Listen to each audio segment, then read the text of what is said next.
اگر وہ یہودی ایجنٹ تھا تو اس نے پھر اسرائیل کی حیثیت کو تسلیم کیوں نہیں کیا؟ کس چیز کا خوف تھا جس نے اس کو روکے رکھا؟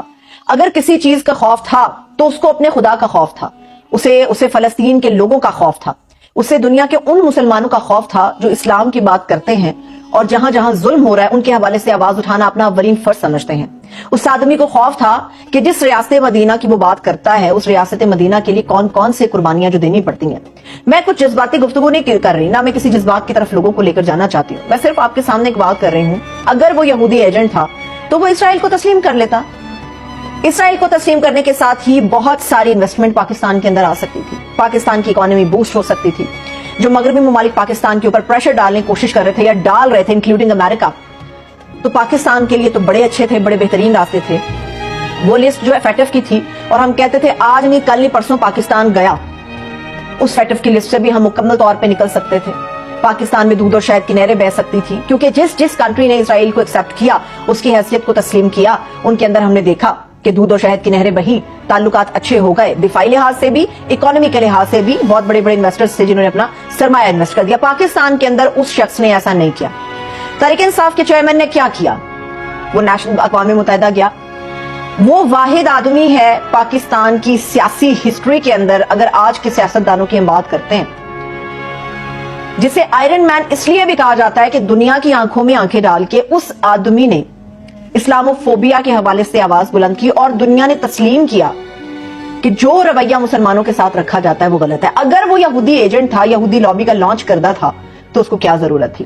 ایک ویڈیو آپ لوگوں کو بتاتی ہوں، شاید بہت سارے لوگوں نے وہ دیکھی بھی ہو، کہ جب اجلاس تھا اقوام متحدہ کا، اس سے پہلے تمام کنٹریز کے جتنے لوگ موجود تھے وہاں پہ، سب لوگ بیٹھے ہوئے تھے۔ تو اسرائیل کا جب پرائم منسٹر آیا، ان میں سے 90% ایسے لوگ تھے جو کہ اپنی کرسیوں سے کھڑے ہوئے، ہاتھ ملایا، اسے ویلکم کیا، مگر تحریک انصاف کا چیئرمین اپنی کرسی پر موجود رہا، بیٹھا رہا۔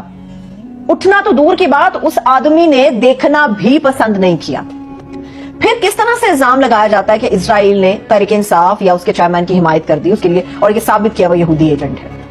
سب سے اہم اور بات، اسرائیل نے بات کیا کی ہے؟ اسرائیل نے تو یہ بات کی ہے کہ انسانی حقوق کی خلاف ورزی ہو رہی ہے پاکستان کے اندر، جس طرح سے لاقانونیت بڑھتی جا رہی ہے، لوگوں کو گھروں سے اٹھایا جا رہا ہے، دہشت گردی کے پرچے کاٹے جا رہے ہیں، FIRs کٹ رہی ہیں، لوگ لاپتہ ہو رہے ہیں، یہ آواز اٹھائی اسرائیل نے۔ یقینی طور پہ اسے بات کرنا نہیں بنتی، کیونکہ فلسطین کے اندر بھی وہ یہ سب کچھ کر رہا ہے، مگر بات اگر پاکستان کی اور تحریک انصاف کے چیئرمین کی ہے تو اسرائیل نے تو کہیں تحریک انصاف کا نام نہیں لیا، اسرائیل نے تو کہیں پہ تحریک انصاف کے چیئرمین کی بات نہیں کی، اسرائیل نے تو کہیں پہ بھی تحریک انصاف کے سپورٹرز کا نام نہیں لیا، ان کی بات نہیں کی۔ تو کس طرح سے اسے تحریک انصاف کے ساتھ جوڑا جا سکتا ہے؟ اب حکومتی پلان کیا ہے؟ حکومتی پلان یہ ہے کہ اب چونکہ تمام مسلمانوں کے دل دھڑکتے ہیں فلسطین کے لوگوں کے ساتھ، اپنے فلسطینی بہن بھائیوں کے ساتھ، بیت المقدس کے ساتھ، مسجد اقصیٰ کے ساتھ ہمارے دل دھڑکتے ہیں۔ اب یہ پلان بنایا گیا ہے کہ اس طرح سے کھیلا جائے، اسرائیل کے ساتھ جوڑا جائے، لوگوں کی نفرت اس آدمی کے لیے پھیلائی جائے، اور پھر اس آدمی کو نااہل کرا دیا جائے، ہمیشہ کے لیے مائنس کرا دیا جائے پاکستان کی سیاست سے۔ پہلے ہی وہ چند گھنٹے پہلے اس نے ایک انٹرویو دیا اور اس میں اس نے بتا دیا ہے کہ ممکن ہے کہ کمنگ منڈے اور نیکسٹ ویک کسی بھی دن اس کو اریسٹ کر لیا جائے گا۔ وہ 100% شیور ہے اس بارے میں۔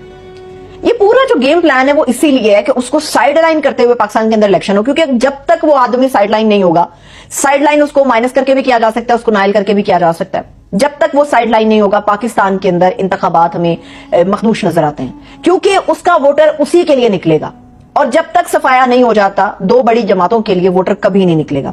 اب آتی ہے بات نور طاہری کی۔ نور طاہری کون ہے؟ یہ جو نون لیگ کے عطا تارڑ صاحب اور نون لیگ پوری کی پوری اور محترمہ بے نظیر بھٹو کی جماعت پیپلز پارٹی، جو کہ عباس علی زرداری صاحب کی پارٹی ہے،